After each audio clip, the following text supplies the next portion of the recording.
여러분 반갑습니다. 서목사의 말씀 창고의 서목사입니다. 오늘도 함께 말씀을 나누는 여러분들을 사랑하고 축복합니다. 좋아요와 구독을 눌러주세요.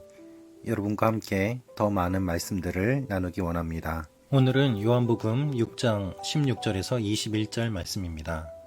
오늘 말씀은 예수님의 제자들이 풍랑을 만나 고생하고 있을 때 주님께서 물 위를 걸어 오시고 예수님의 제자들을 안심시켜 주시는 내용이 기록되어 있습니다.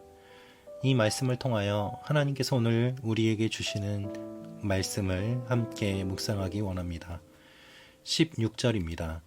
날이 저물자 예수의 제자들은 바다로 내려갔습니다. 이때 예수님은 어디에 계셨을까요? 예수님은 산에 계셨습니다.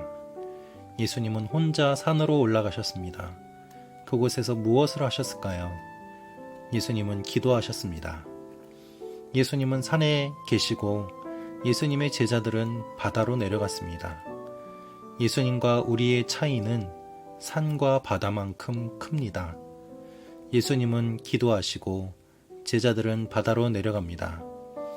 여러분, 우리는 어디에 있습니까? 주님과 함께 있습니까? 주님과 따로 있습니까? 17절입니다. 거기서 그들은 배를 타고 바다를 건너 가버나움으로 향했습니다. 날은 이미 어두워졌고 예수께서는 아직 그들이 있는 곳으로 오시지 않았습니다. 날이 어두워졌는데 예수님의 제자들은 예수님과 같이 있지 않습니다. 그리고 예수님의 제자들은 어두운 밤에 배를 타고 바다를 건너는 모습이 기록되어 있습니다. 많은 학자들은 이 상황이 앞으로 예수님의 제자들이 어두운 가운데 사역할 것을 의미하고 있다고 이야기합니다. 예수님께서 계시지 않는 부활하신 이후에 예수님의 제자들이 많은 고난과 어려움 가운데 사역하는 것을 상징적으로 기록하고 있다고 설명하기도 합니다. 그러나 분명한 것은 이 일이 실제로 일어났다는 것입니다. 우리의 인생에서 어두움 가운데 배를 타고 주님과 떨어져서 우리끼리 바다를 건널 때가 얼마나 많이 있습니까? 처음에는 아주 작아 보이는 문제지만 점점 문제가 커집니다. 18절입니다. 세찬 바람이 불어 물살이 거세어졌습니다. 이들이 타고 있던 배가 위험해졌습니다. 그런데 이들은 자신들의 노력으로 그 문제를 벗어나고자 합니다. 19절입니다. 그들이 노를 저어 한 25, 30 스타디온쯤 갔을 때에 예수께서 물 위를 걸어서 배 쪽으로 다가오시는 것이 보였습니다. 그들은 두려웠습니다. 두려울 수밖에 없습니다. 25, 30 스타디아라는 거리는 약 4.7km에서 5.7km 정도를 의미합니다. 힘겨운 가운데 제자들은 노를 저었습니다. 어부 출신인 제자들이 여럿 있었기 때문입니다. 어두움 가운데 배를 타는 것이 사실 몇몇 제자들에게 있어서는 그렇게 두려운 일이 아니라 익숙한 것이었을 것입니다. 밤새도록 물고기를 잡고 노력했지만 한 마리도 잡지 못했던 상황 가운데 베드로와 몇몇 제자들은 예수님을 만났습니다. 따라서 밤새도록 물고기를 잡는 일들은 흔히 있는 일이었고 그 가운데 익숙한 그들이 배를 타고 건너가려고 했던 것이죠. 하지만 강한 돌풍이 부는 것은 이들이 미처 생각하지 못한 문제였습니다. 물론 고기를 잡을 때에도 세찬 바람이 불기도 했습니다. 그러나 이번에는 상황이 달랐습니다. 매우 세찬 바람이 불었고 물살이 거세어졌고 그들은 노력해서 그 위기를 벗어나려고 합니다. 그런데 놀라운 사실은 예수님께서 물 위를 걸어서 배 쪽으로 오셨다는 것입니다. 여러분, 얼마나 무서웠겠습니까? 바람과 풍랑이 있는 그 상황만 봐도 무서운데 그 어두운 밤에 갑자기 물 위에 한 번도 보지 못한 신비한 존재가 나타납니다. 누가 사람이 물 위를 걸어올 것이라고 생각이나 할 수 있었겠습니까? 그래서 그들이 두려워하는 것은 당연합니다.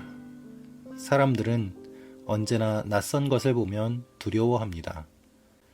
그들은 예수님이 어떠한 분이신지 제대로 알지 못했습니다. 그들은 예수님이 오실 것이라고는 생각도 못했습니다. 중요한 사실은 예수님의 제자들이 예수님을 찾아서 산으로 올라간 것이 아니라 예수님께서 예수님의 제자들이 있는 곳으로 찾아오셨다는 것입니다. 언제나 예수님과 제자들은 예수님이 제자들 있는 쪽으로 찾아오셨지 제자들이 예수님 계신 곳으로 가지 않았습니다. 이것이 우리와 주님과의 관계의 모습입니다. 우리는 주님을 사랑한다고 하지만 실제로 사랑하지 않고 주님을 따른다고 하지만 내가 원하는 곳으로 주님을 이끌고자 합니다. 그래서 언제나 주님이 우리에게 맞추어 주시고 주님이 우리를 찾아오십니다.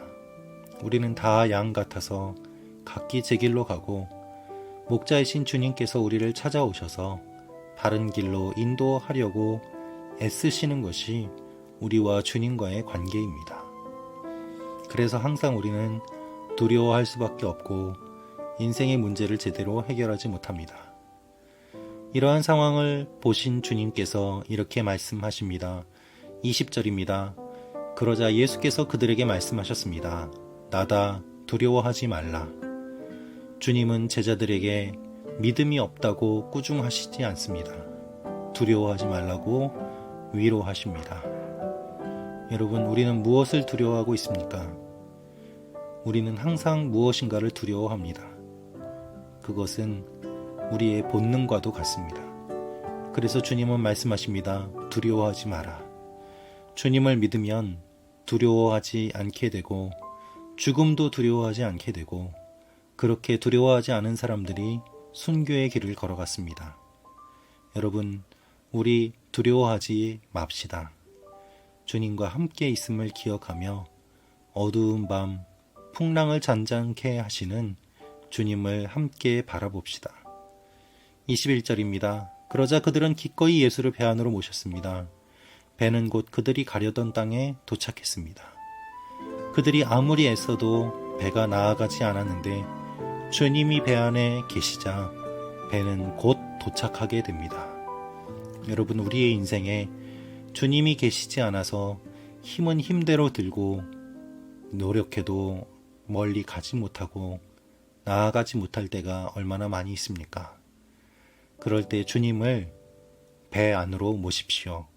그러면 곧 도착하게 됩니다.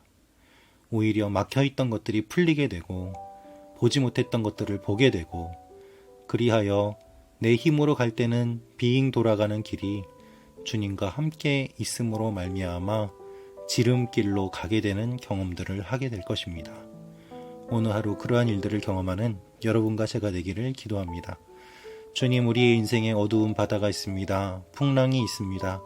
불쌍히 여겨주시고 함께하여 주시고 우리가 주님을 찾아가는 하나님의 사람들이 되게 하여 주옵소서. 또한 우리를 불쌍히 여겨서 찾아오시고 그리하여 우리와 주님이 만나는 일들이 우리의 인생 가운데 있게 하여 주옵소서. 예수님의 이름으로 기도합니다. 아멘.